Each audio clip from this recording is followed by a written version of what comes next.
Hello folks, and welcome back. I hope everyone's fish and ponds are doing okay. We've had some real cold weather recently, as you can see here. Temperatures have been down as low as -5. As you can see here, the pond covers are completely frozen on top. But the fish are nice and warm and active underneath, and still feeding. The air source heat pump is still doing a great job keeping the pond at 12 degrees. And we'll look at the December heating costs later in this video. But first, we're going to go look inside the filter house and see what's been going on in there, and how I've installed the new heater I've got. There you go, that is the ceiling, fully insulated.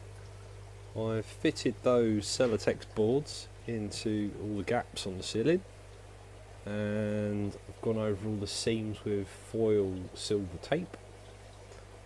And it's all really working. It's a lot warmer in here than it was. Still got a few bits to finish off over here where I ran out of tape. But I think what we'll do now is look at the new heater I've got to help keep the filter house warmer over the winter and help add some of that back into the pond. And here it is. So I've gone for a diesel air heater.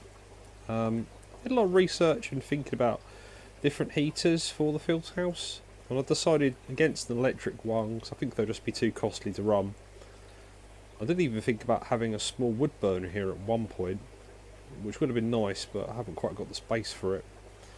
And that led me to looking at these diesel air heaters, which should do with the space I have available, and they chuck out plenty of heat, which should help keep this whole room warm.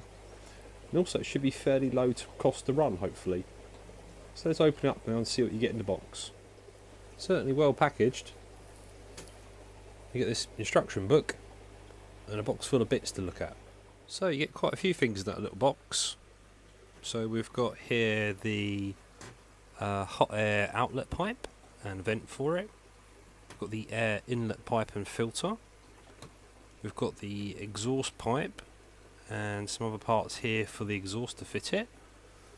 We've got a adapter with a UK mains plug for power, and you can also rig it up to a 12 or 24 volt battery as well. And this here is an extension lead for the remote control, I believe. Here's the actual diesel heater unwrapped. I should say this one's made by Hcalory. Probably like a lot of people, I got this off Amazon. So have a quick look at it. It looks quite smart. Got the fuel filler cap there. You've got a gauge here to say how much fuel's left in it. Got the outlet there for the hot air.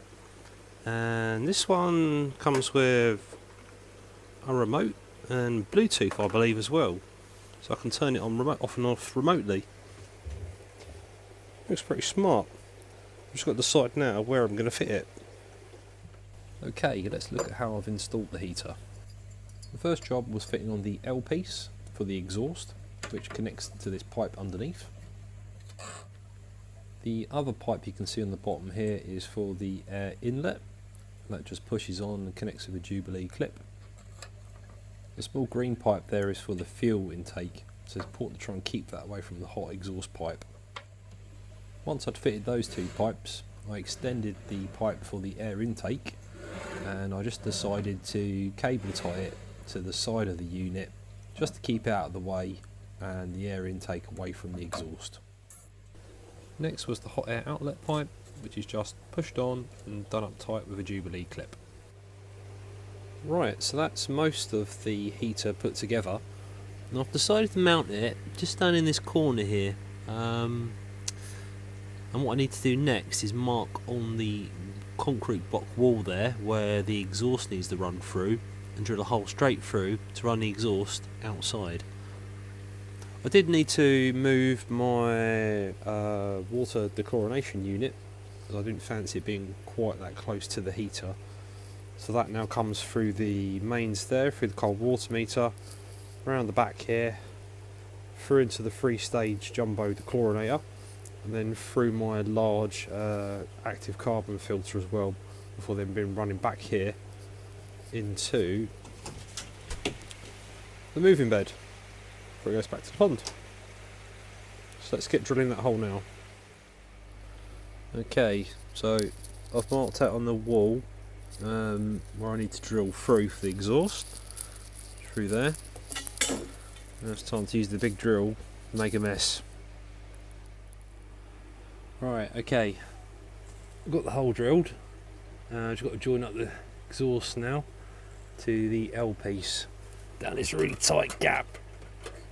Why is nothing with ponds ever easy? Right, we're outside around the back of the filter house now. Here's where the exhaust comes out the wall that I just drilled.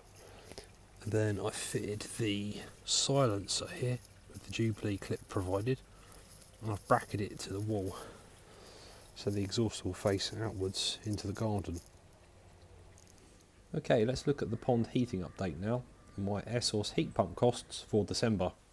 So the weather wasn't that bad in December really. There was quite a few days where the air source heat pump didn't even come on, as you can see here in blue. And to keep this pond at 12 degrees, it cost me £18.12. When added to my other costs, that brings my total for the winter so far to £37.30. Well, that's it running on its lower settings. Certainly chucking out some heat.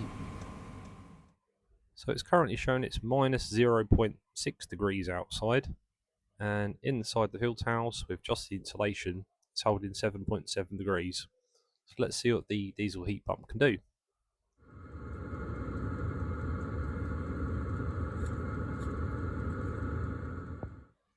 So the heat pump's been running for about 45-50 minutes on the lower setting, and it's taken that temperature from 7.7 up to 16.5 quite comfortably. Quick safety message: if you have got one of these heaters, it's well worth getting yourself a carbon monoxide alarm too, just to be on the safe side. Well, the diesel heat pump's been doing a really good job so far. The install was pretty straightforward, and it's been comfortably keeping my filter house up to 16-17 degrees. In terms of how much fuel it's using, I've only been running the heater on its lowest settings, which is more than enough to keep this room at a comfortable temperature, and I would say it's using about 1 litre of fuel a day.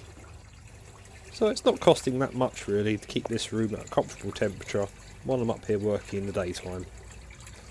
I'm really pleased now that the filter house is fully insulated and I've got the heater installed, which obviously makes this a much nicer place to work in, but also protects all of the pipe work and filters inside from freezing up in cold weather. We'll see what that means now in terms of pond temperatures.